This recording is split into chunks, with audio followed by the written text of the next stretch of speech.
metaphors are used by the war party to avoid debate of the merits of an interventionist foreign policy. I do not agree with all of Jeffries' conclusions. For example, I am not anti-vaccine. However, I do believe the medical profession, as well as Congress and the Food and Drug Administration, FDA, has been captured by the pharmaceutical industry and needs to address the many legitimate health risks of vaccines instead of silencing and smearing so-called anti-vaxxers. Government should never force an individual to get a vaccine against their will or force a child to be vaccinated against the parents' wishes. Crimes and cover-ups in American politics is an eye-opening look at the real history of how the political class, aided and abetted by special interests, has betrayed the principles of America's founding for their own power and gain.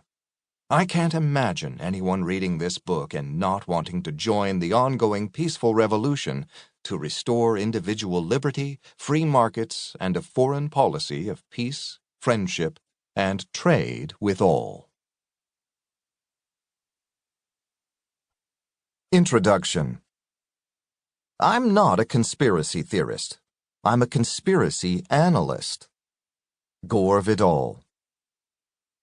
Since the publication of my book, Hidden History, an Exposé of Modern Crimes, Conspiracies, and Cover-Ups in American Politics, readers have often pointed out that the corruption didn't start on November 22, 1963. They are certainly correct, and that is the purpose of this book. There is only so far we can go back and still record what happened at a particular moment in history with any real accuracy. The great library of Alexandria, which held an unimagined amount of knowledge, was tragically lost thousands of years ago. The Dark Ages, or the Middle Ages, from the collapse of the Roman Empire until the 14th century Italian Renaissance, left comparatively little for historians to sift through, especially alternative historians who understand the corrupt reality of politics. When Johannes Gutenberg introduced the printing press in 1440, only about 30% of adult Europeans were literate. Things had improved by the time the U.S. Constitution was signed in 1787, but still less than 60% of adults in America could read. History has always been written by the victors, and for a very long time, it was consumed by a limited audience of adults who were able to read and understand it. According to Edward Gibbon, author of The Decline and Fall of the Roman Empire, history is indeed little more than the register of the crimes, follies, and misfortunes of mankind. Napoleon Bonaparte declared, "What is history but a fable agreed upon?"